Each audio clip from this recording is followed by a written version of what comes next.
Hi there guys, this is DCRS HERO here, and today I'll be doing a review on the DDD structure deck that just came out last week, and also a budget version of this deck that you can actually use once if you pick up 3 copies of the structure deck, considering it's a budget deck. Now, I would not recommend actually picking this up if you were to actually make a budget deck out of it, until you actually get the support cards that you get from previous sets like Dimension Chaos and all those ones. So booster sets, which are very needed in this because it's not as consistent as it is if once you pick up like normal free structure decks that you would normally make for the budget deck itself. Considering that this is like a cheap version of that, you can actually pick it up via singly. I would not recommend picking up 3 of these structure decks unless you're actually picking up the certain staples on that in the deck. But personally, you can just probably buy it off singly in small cards, depending on how you buy it. But depends on where you live. So yeah, I recommend picking up just the singles rather than the actual cards itself. In the structure deck itself, there's only like 4 cards. 1, 2, 3, and what's the 4th one? Yep, 4th. Yeah, that's pretty much all 4 you need. Plus, if you don't have your staples and stuff, you can actually get it from this. So yeah. So yep. Other than that, you can pretty much get the whole thing via from booster sets, and I recommend actually doing that. You only need 4 cards from this actual set to actually make it more consistent, and actually you can actually go for Synchro and Xyz and all those type of plays more easily. Anyway, onto the deck profile. For me, what you get in the deck, you pretty much get this one, DD7 Galele, Doom King Armageddon, Ragnarok, or Forest. Oh, you can actually pick up. You can use this in the deck as well. So probably 5 cards rather than 4. King Apocalypse, Newton, Chevalier, Proud Ogre, DCRS Savant Copernicus, Prophecy, Night Howling, Lamia, Lilith, Supreme King Kaiser, Dark Hound, Grapha, Stygian Street Patrol, Transarchery, and Armageddon Knight. Also, Courier Bandit and Stygian Security. Most of these monsters aren't exactly the best in terms of actually getting these ones out, because it's really difficult and there's not that many ways to actually get them out. It's actually really slow, so I wouldn't recommend playing these because it's really hard to play with the structure deck itself, because you need this one's probably the only one you can actually properly summon. But this one is really difficult. You can't actually make it unless you make a board that has like 3 or 4 monsters on the field just to make this. It's really difficult to actually pull this off, even if you have plays of this. Even for this one, it's not exactly easy. Even though they're all fiends, it's not exactly easy unless you play the Stygian Street Patrol combo with Armageddon Knight. That's the only way you can actually get this out. So it's not exactly, even if you do get this out, it's probably not the best as well, because there are so many other plays you can actually do without the structure deck, extra deck cards. Anyway, spells you get Dark Eruption, Allure Darkness, 1-for-1. This was actually pretty good reprint, including with 1-for-1 and Foolish Burial as well. These 3 cards are probably your main cards you would need in the actual deck itself. So that's a plus with the structure deck if you didn't have it. Emergency Provisions.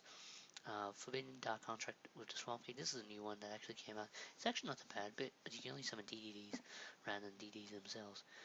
And the effects negate as well. You can also fusion summon, I believe, using your hand and field. But it doesn't have the other clause with the contract with Swamp King. This one itself, so not that good.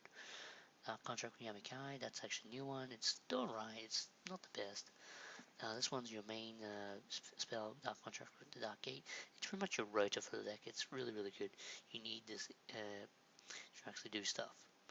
And also Dark Contract with Swamp King, like I said before. Forbidden Dark and this one's actually the better one compared to the other one, considering you can actually do more with fusions rather than the other one. But the other one lets you special summon the DDD from hand. But in my perspective, Dark Contract with Swamp King is actually much better. You also get DD Recruits, is a new one, I believe. Lease Contract Laundering, that's an old one that got reprinted. This one also got reprinted. Human Resources, Hope for Escape. This one also got reprinted. Dark Contract with the Witch. This card's actually really good in terms of actually setting up plays. The deck actually, if you're just getting the structure deck itself, it's actually based around setting up and disrupting your opponent's plays, but it's not fast enough to actually compete with meta decks. So I wouldn't recommend picking this up if you're just playing it at the local tournament. Free of these, I mean, preferably you actually make it with the actual deck itself, even though it's going to be a bit more expensive. Escape with Dark Dimension, Covenant with the Heroes, Dark Contract Heroes, DD Reroll, and Sister Yorkshire. And for the other extra deck stuff, you get Dragon Bane King Beowulf, Cursing Siegfried, and Kaiser, DD Wave King Kaiser. These two are probably you're only going to use in the actual deck itself. You run one of these and you only run one of these, so yeah, that's the main thing. Anyway, that's the introduction to this, onto the actual deck itself. Okay, in the actual budget deck, you actually, it's a different variant. I've tested out different variants to actually play this deck, and also these are recommendations that you'll probably pick up if you're actually making the deck itself, even though it's going to be very pricey, as you can see. Anyway, I play one Savangale because I need a 1 scale, and also you can actually reuse your resources in the graveyard. You can actually get one of your DD back from your graveyard.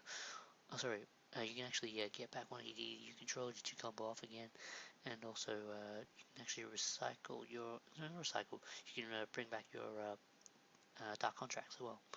Basically, it's okay, just a 1 scale, and you wouldn't really use its pendulum effect too often unless you're actually going for pendulums, summons in general, but you rarely do it in this deck because you only use it for its pendulum scales effects, and also its monster effects as well.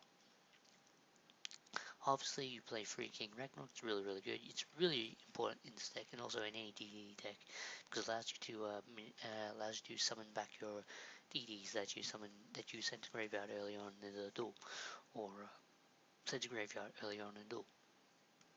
DD Cerberus, 1 DD Cerberus.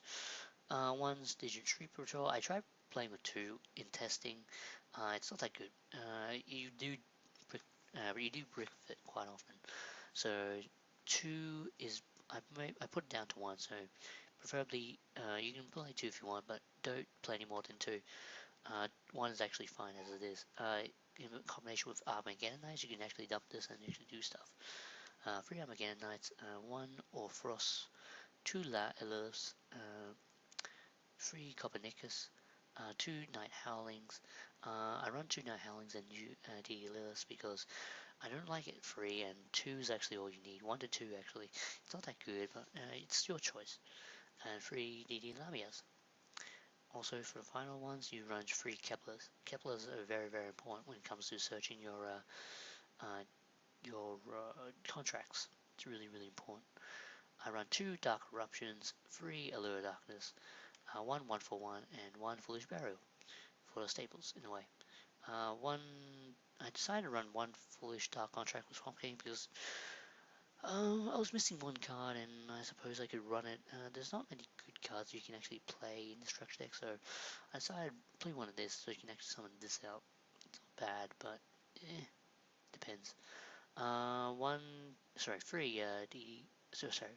Dark Contract with the Gate. It's your main searcher for any of your DDs, I should say. And also it doesn't search out these ones, but it searches out every other one, so it's pretty important. It's your roach of the deck. And 1 Dark Contract with Swamp King.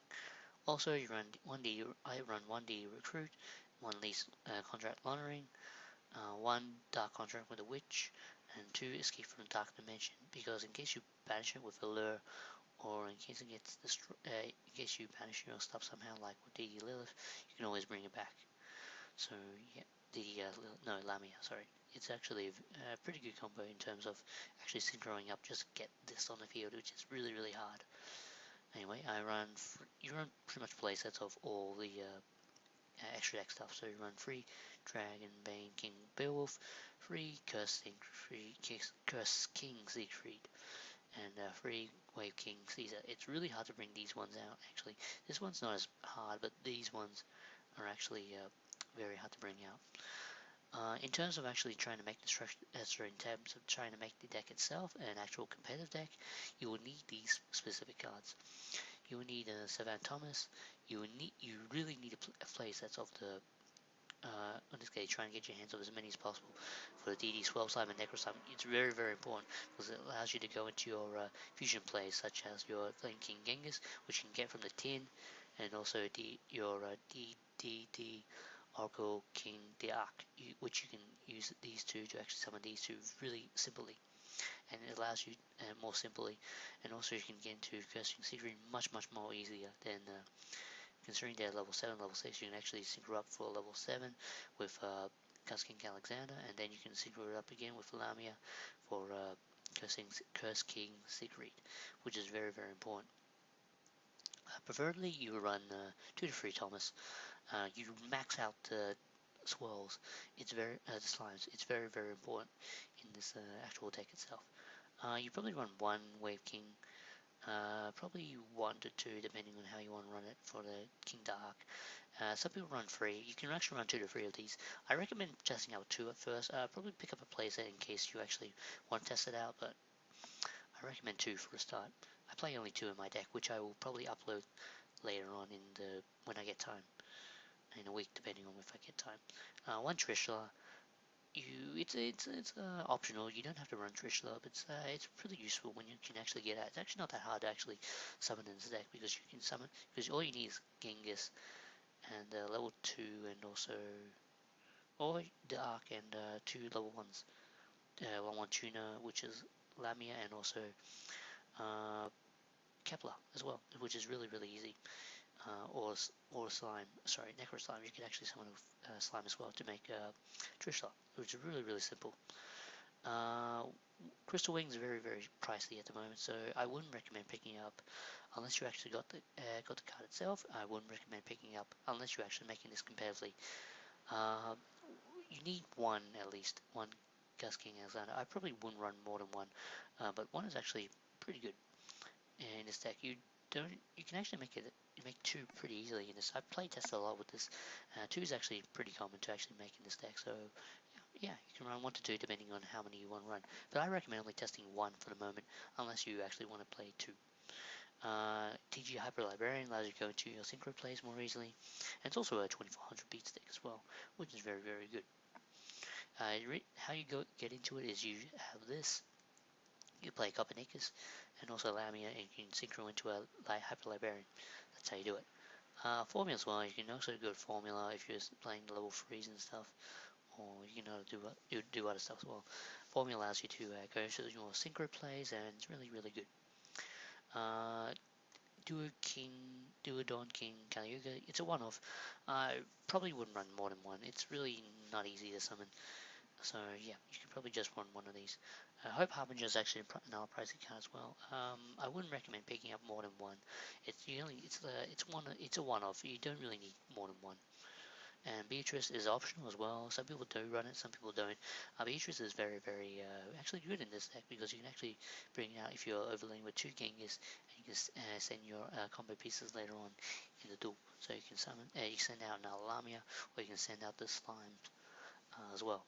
So Beatrice is very important in a way in terms of combo setup. And finally, Pot of Desires. Pot of Desires is actually it's a pricey one to get, but it actually makes the deck much more consistent in a way because it allows you to get into combo pieces more easily. And yeah, if you don't have Desires, I wouldn't recommend picking it up as the format's kind of changing shortly, unless you're playing DDs in Zodiac format. I wouldn't recommend Desires unless you're actually trying to make a altered version of the deck rather than playing Desires itself. So yeah, that's my deck profile for DDDs in terms of budget. So yeah, and also recommendations of how to actually make an actual DDD deck profile. I'll make my deck I'll upload my deck for this later on in the week or so, depending on when I get time. But yeah, this is pretty much my structured deck profile for budget deck profile, I should say, for DDDs. So yeah, this is DCRS HERO. See you guys next time. Bye.